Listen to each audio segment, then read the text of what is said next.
100 ఏనుగుల తిన్న రాబంధువు ఒక్క గాలి వానకు కూలిపోయినట్టు ఇలా బీఆర్ఎస్ రేపు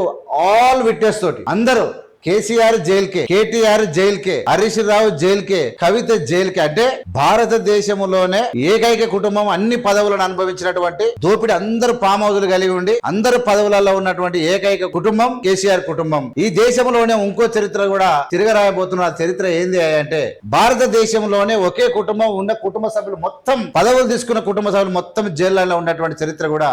వీళ్ళకే దక్కబోతా ఉన్నది. నేను ఏమనుకుంటారంటే చాలా మంది ఏమనుకుంటారంటే డబ్బుండి అమెరికాలో ఆస్తులుండి ప్రపంచంలో ఆగుంటే అంతులేని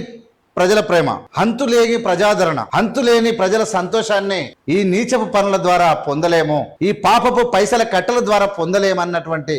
నీతి నిజాయితీ తెలివని దుర్మార్గమైనటువంటి వీళ్ళు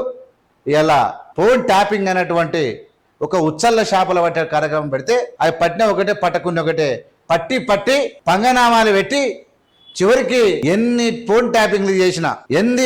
మంది కుటుంబాలను నాశనం చేద్దామని ప్రయత్నం చేసినా ఆ దెబ్బ మనకే తగిలిందంటే ఇది కాదా ఈ జన్మలో తప్పు చేస్తే ఉన్నొచ్చే జన్మల మనము నరకం అనుభవిస్తామని చెప్తే కాదు ఈ అంబేద్కర్ రాజ్యాంగం లోపల